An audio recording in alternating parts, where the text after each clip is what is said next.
Dear friends, welcome to Inquest. In this video, let's discuss about 19th October 2021 daily current affairs, useful for your UPSC, KPSC and all other competitive examinations. Dear friends, index of today's discussion, article number 1, China tested nuclear capable hypersonic missile. So we have put a question mark because there is a lot of clarity required on this particular launch. But irrespective of that, let us understand the concept here. So let us learn what do you mean by hypersonic missile and how it is different from ballistic missile. There is something called as Mach number. So let us understand what is Mach number and what is the Mach number of hypersonic missile. So second article we discuss about Niti Aayog. So Niti Aayog launches geospatial energy map. So let us understand the purpose of this geospatial energy map in this article. Article number 3, Lok Adalat cannot decide cases on merits as per the orders of Supreme Court. So let us understand in this article, so what is Lok Adalat and what is the new direction of Supreme Court given to Lok Adalat. And article number 4, Ministry of New and Renewable Energy curtain raiser for 4th International Solar Alliance General Assembly. So let us see the purpose of this particular assembly. So with this, let's move on to the news number 1. China tested nuclear capable hypersonic missile. Now, so this is actually nuclear capable because nuclear capable will have much destruction power, and this is hypersonic missile. So there are many missiles like subsonic, transonic, supersonic, hypersonic. So among all these missiles that I mentioned so far, hypersonic missiles will have the greatest Mach number, and this will have the highest speed compared to all other forms that I mentioned you so far. So China has believed to be tested this particular nuclear capable hypersonic missile. So China's military has carried out its first ever test of a nuclear capable hypersonic missile. The missile in August circled the globe before speeding towards its target, demonstrating an advanced space capability. So this missile actually took a round across the globe once before it sped towards its particular target. Only the US, Russia and China. So we just have to remember these three countries. One is US, China and Russia were developing hypersonic glide vehicles or launched on rockets and then orbit the Earth in their own speed. They are difficult to track because unlike ballistic missile, they do not follow the fixed parabolic trajectory. So this is the advantage of hypersonic missiles. Once the target is set and launched, they cannot be tracked by the enemy nations, unlike what we actually see in ballistic missile.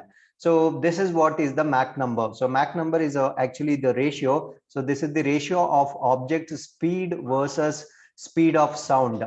And that number that we are going to obtain here is called as Mach number. And this is in relation to actually the speed of sound. So subsonic missiles will have Mach number less than 1. Transonic will have Mach number that is equal to 1. And supersonic will have Mach number that is greater than 1. And hypersonics will have Mach number that is greater than 5. So that's why the speed of hypersonic compared to all these missiles is greater. So now let us understand development of hypersonic missiles. Countries like Russia, China and US are developing hypersonic missiles that travel at the speed 5 times that of sound. So as I told you, since the Mach number is 5, so they actually travel at a speed that is 5 times greater to that of sound. However, they run slower than ballistic missiles. So comparison of speed, they actually run run slower than ballistic missiles. So these missiles are harder to intercept and can be maneuvered. And why China tested this missile? China developed this missile in the backdrop of increasing US-China rivalry. That's one reason. Chinese pressure on Taiwan as well as standoff between India and China in the eastern Ladakh. Now, what is the difference between hypersonic and ballistic missile? The trajectory of hypersonic missile is not traceable. So as I told you before, the path in which these hypersonic missiles travel cannot be traceable, while the trajectory of ballistic missiles can be traceable. So this is about the article. So with this, let's go on to news number 2. So this news is related to Niti Aayog. So Niti Aayog launches geospatial energy map of India. So I'll just tell you in brief what is geospatial energy map of India. So this is actually one common platform or a mapping wherein the energy sources of India, irrespective of it is whether it is renewable or non-renewable source of energy and its transportation or distribution mechanism, all the database will be put under one particular platform that is called as geospatial energy map. And this mapping is going to help us in a lot of policy decisions. So with this, let's talk about this article in complete detail. So geospatial energy map of India was launched by Dr. Rajiv Kumar. He is actually vice chairman of Niti Aayog, and Dr. VK Saraswat is the member of Niti Aayog, and Sri Amitabh Kant is actually the CEO of Niti Aayog on 18th October 2021. At the same time, the chairman of ISRO and secretary department of space also attended. So Dr. K. Shivan, so is the chairman of ISRO, and this Niti Aayog, in collaboration with the Indian Space Research Organization, that is ISRO, has developed a comprehensive geographic information system, energy map of India, with the support of energy ministries of the government of India. So you need to remember that this geographical energy mapping is done in collaboration of Niti Aayog with ISRO. And what is the advantage of this?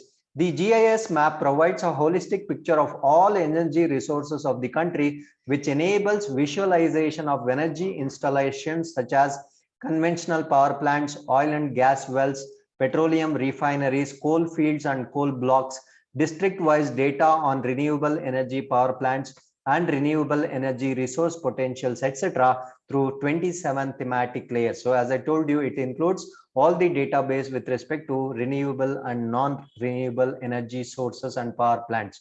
The map attempts to identify and locate all primary and secondary sources of energy. So what is primary source? Primary source is a raw fuel, and that is going to be converted into secondary source of energy. Secondary source is nothing but a fuel that can be used. And this mapping is an attempt to identify and locate all primary and secondary sources of energy and their transportation and transmission networks. So not just the location, and how these sources of energy are going to be transmitted also is going to be tracked. This is to provide a comprehensive view of energy production and distribution in a country. So it is a unique effort aimed at integrating energy data scattered across multiple organizations and to present it in a consolidated, visually appealing graphic manner. So far, all energy sources were scattered across multiple organizations, but with this GIS mapping, all the energy resources and their transportation and transmission networks will be brought together. Now, what is it going to help us? It leverages latest advancements in web GIS technology and open source software to make it interactive and user-friendly. The geospatial energy map of India will be useful in planning and making investment decisions. So this is the most significant use of this particular mapping. So it helps in policy making or planning and making investment decisions. It will also aid in disaster management using available energy assets.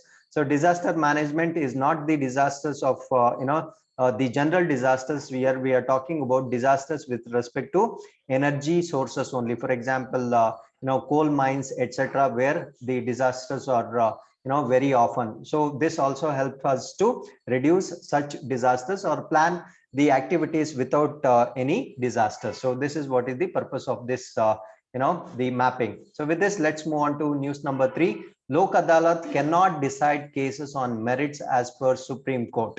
So let us understand what is Lok Adalat at first. Lok Adalat is one of the alternative dispute redressal mechanisms.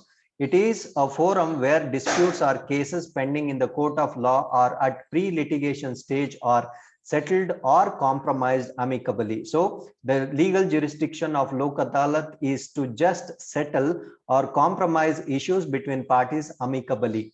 And Lok Adalat have been given statutory status under the Legal Services Authority Act of 1987. So now there is a direction given by Supreme Court to Lok Adalat. Let's see what it says.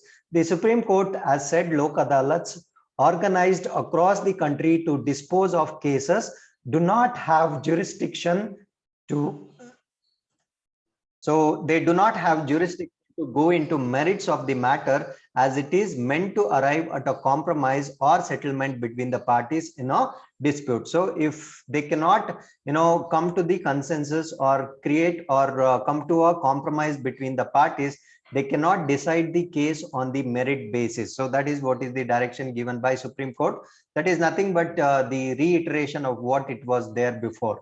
The top courts further said in case parties fail to arrive at a compromise, the Lok Adalat has to return the file to court concerned. So if they are not able to come to the compromise, they should refer back the case to the court from which it got the reference. In the recent judgment, a bench of Justice M.R. Shah and A.S. Bopanna explained the legal provisions after going through the Legal Services Authority Act 1987, under which Lok Adalat is organized.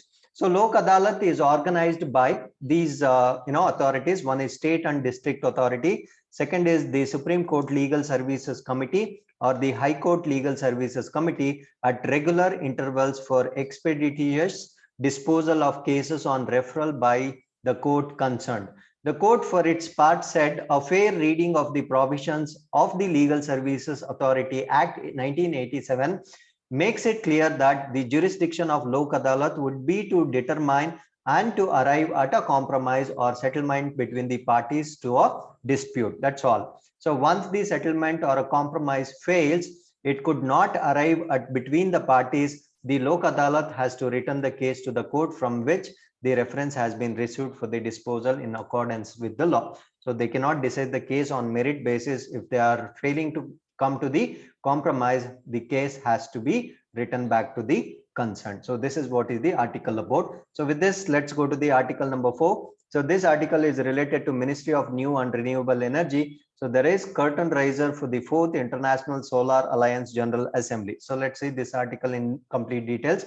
The 4th General Assembly of the International Solar Alliance is to be held virtually between October 18 to October 21st, 2021, and will be presided over by Shri R.K. Singh, Minister for Power and New and Renewable Energy, Government of India.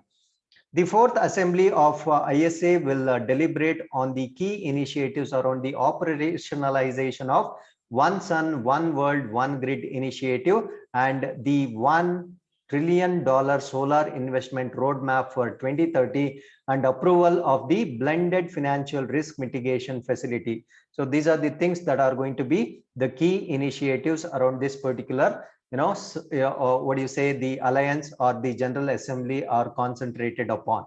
And regarding OSOWOG initiative, we have done videos in the previous articles. You may refer back to those videos to know more about OSOWOG initiative. Now, the world leaders of ISA member countries will also discuss the strategic plan for the ISA for the next 5 years, encompassing a country partnership framework, strategy for private sectoral engagement, and initiatives such as viability gap financing scheme to facilitate affordable finance for solar energy projects across ISA's membership. So since we know solar energy installation is kind of expensive, so they are trying to facilitate affordable finance for solar energy projects across International Solar Alliance's membership. The International Solar Alliance will also discuss the partnership with Global Energy Alliance to scale up technical and financial support to LDC and SIDS. LDC is least developed countries and SIDS is small island developing states.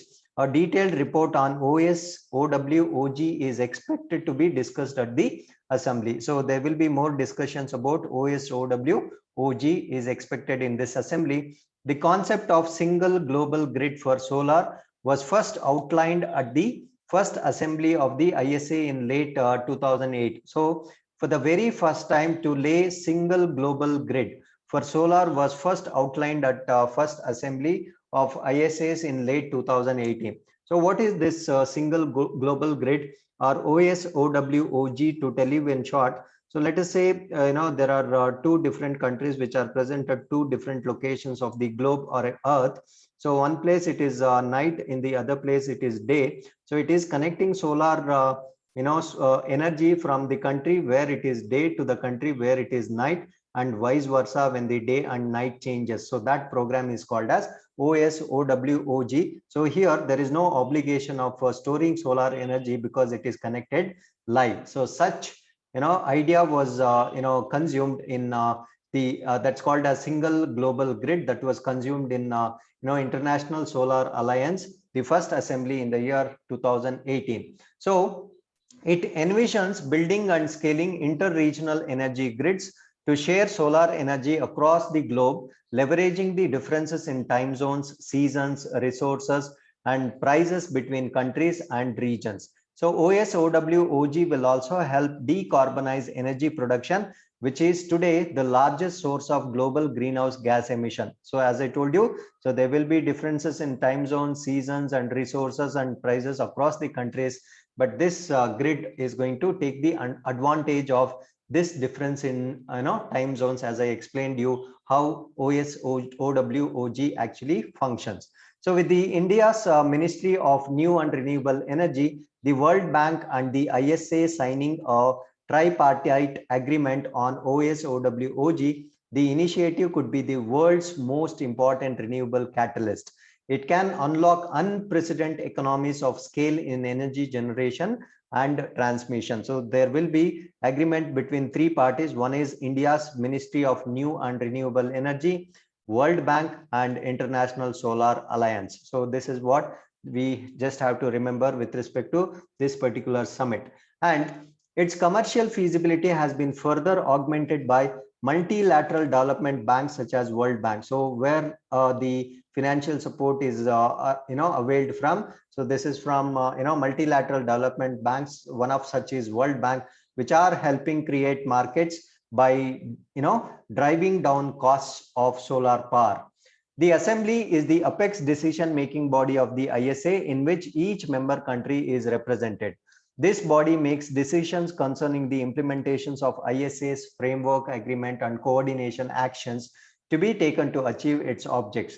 The assembly meets annually at the ministerial level at the seat of ISA, International Solar Alliance. The seat is actually the headquarters. So the ISA, actually the concept of ISA is derived out of India. So here derived from India. So that's why the headquarters is based at India itself, that is in Gurugram, Haryana in India. So assembly is going to held. The assembly meet annually is going to be held here every year. This assesses the aggregate effects of the programs and other activities in terms of deployment of solar energy, performance, reliability, as well as cost and scale of finance. So these are all the articles for the day.